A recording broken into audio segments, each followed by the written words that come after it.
Hello and welcome to the Hopes for School podcast, where we talk about student voice and ideas for educational transformation. I'm your host, Jennifer Casa-Todd. Karen Fan, my co-author, is not able to join us today, but we're so excited to be hosting Noa Daniel on the show. Noa, welcome. Thank you. Always a pleasure. So excited to chat with you today. For those who don't know, you're awesome. Could you tell us a little bit about yourself?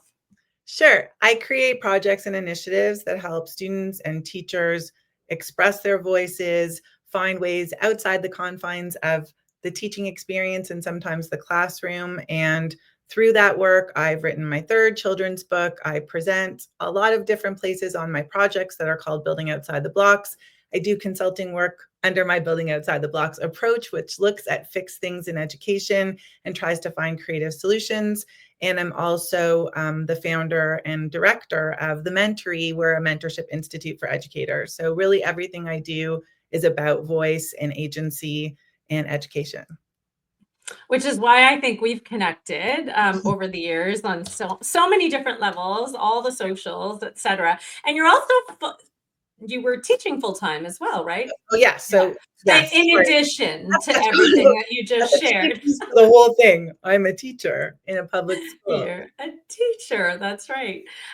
So again, thank you for all that you do and all the ways that you amplify student voice. In particular, I want to share, I'm not sure if you've read Hopes for School. I will definitely send you a copy. But two of the things that you have done in the past have really had an impact on me and my work with students. And we actually highlighted it in the book.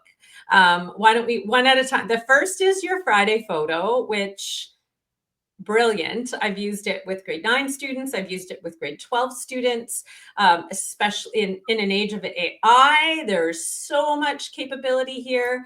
So that's the first thing that we highlight in the book that I'd love for you to talk to us a little bit about. And the second is your personal playlist opportunity, which you provide to students. And I know it was on that podcast that you had once upon a time. And that it is something that I do continue to use. And we certainly talk about it in our chapter about connections, building connections. So why don't we start with Friday Photo? Can you tell us a little bit about that initiative and like how it works and your success with it? Sure. So Friday Photo is a weekly process in my classroom where students go through 4 stages to decode a photograph. One is they describe it, then they ask questions by analyzing it, then they interpret it by making inferences, and then they evaluate it by creating a title that best reflects what they think the meaning of the photograph is. And I started doing this 10 years ago as a critical thinking process. I had a smart board, we color coded it, and the whole class would do it as an activity. But as I was doing it more and more, it became something that people would visit my classroom about. And I never fully understood why it was so engaging and exciting until I started to actually blog about it. And in blogging about it, I could reflect on the many different ways that this was accessible to students. It took them kind of systematically through the critical thinking process and the creativity of synthesizing the meaning by finding the title. So it works with students primarily from grade 4 all the way up. I like to do it with adults too, but it's changed for me even since AI because I add a dimension of, is this a real photograph? Does it matter? How does that impact the meaning and message of the photograph? So building critical thinking skills for me is a weekly activity beyond the other things that I do. And students build towards the first assessment that tells me, can they do it independently? Because we do it as a whole class, which is super fun. I used to do it on Jamboard. I have yet to find something comparable. There are lots of great shared thinking practices that are available through different technologies. But in terms of something that feels safe and good to my students, I have yet to find the perfect thing and I'm still experimenting. But the whole idea that everybody has an easy entry point and everybody has a way that they can glean meaning where they're at in the context that they best understand it is super incredible. But then I take from the third step after they've interpreted it, I take a beat, whether it's to show them an article or to show them a video, to give them some more context so that they can understand a real world connection.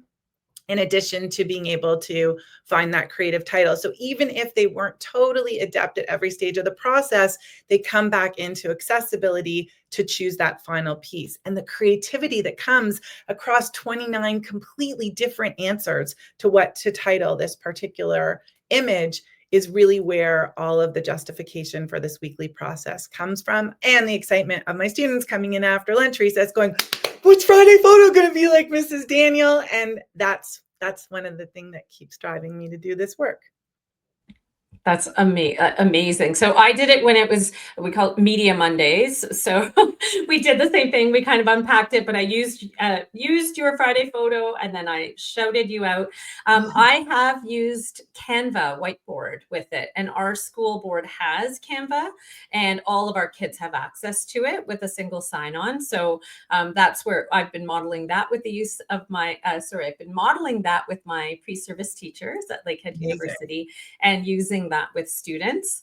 And I think I'm not sure if you said this, I was paying attention, but maybe I missed it. But what I also love is how you then give them ownership, where they bring in photos. And oh, yes. So, am I right about that? Yeah, yes, because so to me, zoom out. Yes. Yes. So I go through that process with them, and then I do an assessment to see what they get individually. And then I start to create different opportunities where they can choose from different photographs. And then I go into, so in my building outside the blocks process and approach, students have multiple opportunities to build skill over time. So I do a final project called synthesis or photosynthesis, where students take a photograph of their own, or they choose a photograph of their own that they lead the decoding of. And in order to, like, as their ticket in the door, they have to already have gone through that 3-step and then 4th-step process, and they have to say what they think their classmates are going to say about that photo. So you know that they've done the analysis, you know that the text is rich.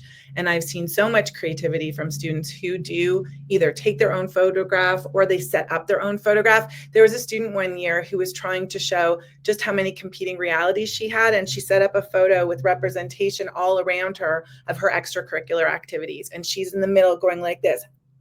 And it was phenomenal because there are elements of identity that come into that. And I always tell them before spring break, that the photosynthesis project is coming so that they can have the time that they need, like 6 weeks before we start presentations, to take a photograph or find a photograph, and really sometimes choose among the 30,000 photographs they've taken, why this photograph, why now, what message am I trying to send, so that they build that digital literacy, that critical literacy, to be able to look meaningfully at the many photos that they're exposed to in a day.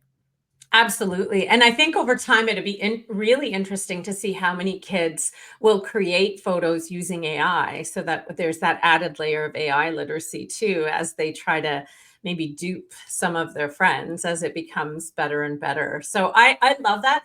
I don't think we have reference to the photosynthesis part. So maybe in the show notes, we'll reference if you've blogged about that particular part of it. I'm happy to share some things with you. Yeah. I've presented on it many times, and I'm always happy to share a project, because for me, these are projects that have been proven in my classroom, and I'd love to see them get used elsewhere.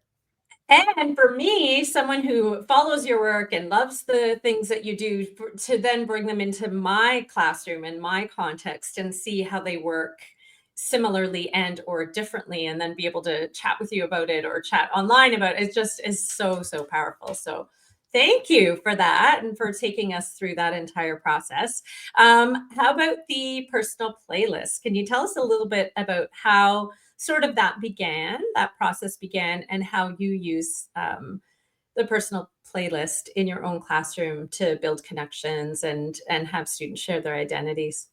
Sure. I started it as a 3-part building outside the blocks project called a tribob. And the students would have a self-portrait and then personal playlist. And then they would do the photosynthesis piece. And the idea was to bring different aspects of themselves to this process of having time to independently go and do work and present. And as students started presenting, I was like, oh my gosh, I cannot believe their identity songs were bringing in all these elements of culture and family history and nostalgia. And then the second song, which is an identity-based song, is a song that really got me to see beyond the surface of my students and them see beyond the surface of themselves. And then that Pick Me Up theme song became part of my class playlist. And I started to gather the music that lifted them up and, play them out at the end of the day. We're like, oh my God, it's my song today. And the more ownership and the more excitement I saw, the more I really believe that music is a conduit to students. And I say that it's a way in and a way out because so often the songs speak the words that we can't always say, or they set the tone to help us shift our mood or be able to shake off a challenge. So there are so many ways that I use music in the classroom. And I was so lucky to be able to start the Personal Playlist podcast as a podcast for educators and get to know amazing educators, 159 episodes of the P3, and continue to use this project in my class. And then I got to have one of my bucket list items. I got to do a TEDx Kitchener Ed talk on the subject, and you were there. And that was unbelievable for me that you got to be in the audience. I had loved your work and known about you for so long, and getting to see you while I was on stage was pretty special, Jen. Like, I have to tell you. Oh, I was so proud of you. Are you kidding me? I was like, I had tears in my eyes. I know her. It was awesome. And I have to say, so if you could just summarize for anyone who hasn't read the book yet or isn't familiar with the work, the 3 different types of songs. Just sure. quickly. So a throwback, a nostalgic song, a song that reflects your identity, and a song that lifts you up, picks you up, or, helps you get excited about something. So 3 songs, and it gives you 3 dimensions of a person. You, as the student, get to share the song. No swearing in class, but you get to share the song up to the chorus usually, unless there's a different part of the song that you want to share, and maybe it's the bridge. And then you tell the students, the class, why you've chosen that part of the song, what it means to you. And as you continue through the story of your P3, students also reflect on the power of music in your life.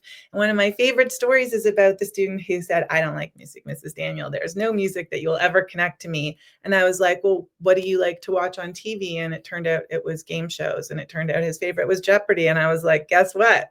Music. So we threw the Jeopardy one in. And then he was like, when my grandmother would come to visit me from Korea, she would sing this song to me. And whenever I think of this song, I can still smell the food that she used to. And I was like, there's your throwback song. And so part of my favorite part about my projects is that I'm this creative collaborator where they tell me where they're stuck, and I can always find an accommodation and usually a way for the project to be meaningful to them. Because just like what you said, I can give somebody my project, but they need to bring it to their context and they need to make it meaningful. And all of my work really does that. There's enough room for agency and voice to say, okay, this is how I want to do it, and choice to say, and this is what I'm going to do in order to share it, because students get to share the medium that they use for it. So I make a Spotify playlist of all of the theme songs, and that becomes, the playlist of my classroom for that year, and then they add on to it. So it's super fun, and it's a really wonderful way to engage learners in their whole selves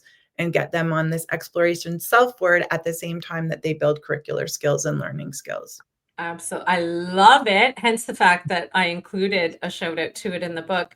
And 2 things about that. I was going for a walk. I've been trying to walk 5K every day. And I looked at my Spotify playlist, and because I had done this project so often, I have this big long list of IB period 1, IB period 2, extended. I'm like, oh, I guess I should clean this up a little bit. But then part of me was like, no, so I've been listening to them, and it's amazing how I could remember the students through it was so cool. And then the other thing I was thinking about is when I was lucky enough to be on your podcast before YouTube decided to be awful and say you're infringing on copyright. But I remember having a real struggle finding my identity song. And I remember, and I shared this with you during the podcast, that I was crying when I was looking at, it was a song by Whitney Houston, and I just never realized how much that song really resonated, like how much the words kind of triggered something about like me and growing up and like my bullying experience and then coming into my own like it was just so cathartic. So I wanted to thank you for doing that for 159 different educators I hope you and link your P3 to this because people should listen to it and get to know you through your songs. oh, I think I will. I will. Absolutely. If I must still have it. I will Well, find it YouTube and put has it. all of them, and I've linked the Oh, YouTube links on my website, so you can find all okay. 159 educator Perfect. guests, All including me. right. That's Make sure you that's have another that's another thing I'm going to add to the show notes. So, thank you. And I have to say, I didn't always use all three at once. Right? Like depending on what was happening, like we would just do the pick me up song at the beginning. And then as kids, as we felt more comfortable with one another, that's when we pulled in the identity song. So you don't have to feel like you have to do all three. I know teachers were always so concerned about time and all of these things. I think it's 100% worth the time, because it's an investment in kids getting to know each other and, like you said, their agency and their like being able to feel safe and seen in their classes. But you could modify it in any way that you want. So And that's a really great trauma-informed practice, to wait till everybody has the safe container of the classroom to share that identity piece. Nostalgia is a little bit easier, but it's a great way to build the room around who's in the room, because you're like, oh, these are the things that are nostalgic for people. How interesting. And really sitting there curiously and without judgment on every single song and every single person. It's a wonderful thing for sure. But you can also do it about a character, like what playlist would this person generate? And it doesn't even have to have those particular themes. But I think it would be really interesting to show, like, to take their world and bring their world to school and to show that music matters on multiple levels. yes, absolutely. That's awesome. So, a question that we often ask our guests is, can you give us an example of school done right? Something that you've seen or something that you've experienced that you think, and especially since you're working with so many students from the faculty and the Mentoree project, school done right, what does that look like in your experience or your context? So I believe that school done right means that educators and students have voice and choice and agency. So I'm working on a project right now at Think Ring Collective, and I'm so excited that, ultimately we're supporting students through fellow educators who take on this project, but there's mentorship at every level, and every teacher has a mentor, and all the mentors are being mentored, and there's a bevy of expertise available to everybody. And ultimately, nobody should feel alone in their learning, their growing, and their experience in school. And that's educators as much as it is students. And when we say we want to bring the whole child into school, that has to be a place of learning for us, not a place of boxing what we know about students, but in just taking them in and breathing them in as whole people. So any school that approaches students and learning and life that way, I think, is doing school well. That's awesome. Thank you. And I wonder if that's connected to the next question, which is, what are your hopes for school? Is that the hope? I mean, I think ultimately the hope is that we can take those very challenging, rigorous blocks of any kind of institution and find ways around them. We don't always have to tear down the walls to make things work. And so I think that if we give teachers the freedom to find creative solutions, to reach out to each other as resources, not just to books, although I love your work, I think that books are the beginning of a conversation. And I think what I've seen with your career so often is your books invite more people into the conversation, and it allows you to have these important conversations with parents, with educators, with future educators. So I think that as long as we're still talking to each other, we're always open to new ideas, that learning never stops, and ultimately that we're all mentees in a lifelong way. We're always learning and growing, and we never say, this is a finality. Life is always a process. So I think those are my hopes for school, that people stay curious and out of judgment, and that educators get the support they need so they can support the students in the ways that they need. That's beautiful. The one thing when you're talking about the conversations, even just co-authoring with a student and having her share her voice, her experiences, thousands of miles away from where we live, that has been an incredible conversation, right? The beginnings of a conversation, which I'm excited is propelling teachers and students to talk to one another, like to do a book study together, because that learning together piece, I think, is super, super important. So, But that's where we have to decenter the teacher as expert and center the teacher as facilitator and mentor. And that shift is something you have to be willing to do. exactly, exactly. And I like that better than, I know so many people said the guide on the side. I don't know. It's definitely more than the guide on the side, right? It's that the educator that can, like you were saying about that student, right, can pull those threads in order to help a student really come into a sense of their own learning and growth, right? Because we Sure. have the facilitation moves and a knowledge of our curriculum, right? That doesn't necessarily have to be lock, stock, and barrel the way we might think it is. So Right. Like if you have an expectation that you can scaffold over several times and you give students multiple opportunities to build that success and grow from feedback, then you can really evaluate to what degree they've achieved that.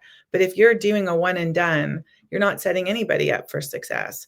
And you're also taking, failures as learning, all of you. So that's where you say, okay, we're doing a take two. Last project does not count. Let's start from here because you get that learning doesn't happen in a vacuum and you need to build the relationship before you can always build the skills. So absolutely. Always speaking my language, Noa Daniel. I love it so much. Okay, this is the fun part. So we all always been the like, fun part, just so you know. Love all of this. yeah, so much.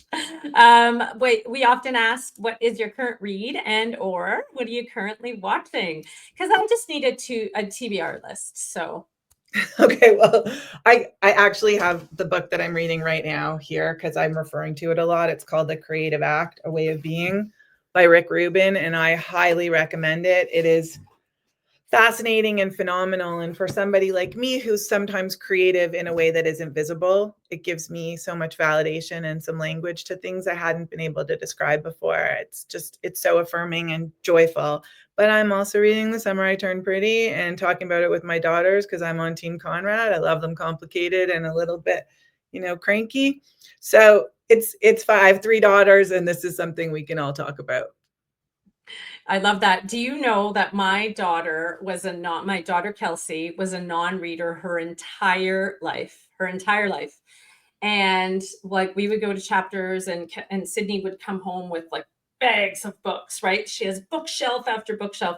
And Kelsey would come home with like stickers and an eraser, like, made my heart just absolutely cry. And Right. then when The Summer I Turned Pretty came out, um, she was 19, so a few years ago now. She said, hey, I wonder, we watched it together, and she said, I wonder if I would like the books. And I went, who is this? Is this Kelsey? And then I was like trying to like put on my neutral face because if I got too excited, she would Sure. abandon the whole Yes. thing, and has become a voracious reader as a result of The Summer I Turned Pretty. So there you Whatever go. it takes, you never know. You And never I know. think it's hard, especially as a parent, when you have a voracious reader and you have what you perceive to be a non-reader. I have a daughter who has dyslexia, and it took a long time for her to call herself a reader, but she reads a lot. She just listens to audiobooks and she's able to speak about them and think meaningfully about them. And she really has become such a reader. And it's interesting to see what gets them. For her, it was science. So whatever it takes, Whatever it takes. Kelsey had some reading difficulties as well, especially tracking, but she's all good now. And I love that. So you're watching The Summer I Turned Pretty 2, season 3? Don't tell me. I I'm don't want not to know. telling you. Wednesdays. I'm waiting just like you're waiting. All right, perfect.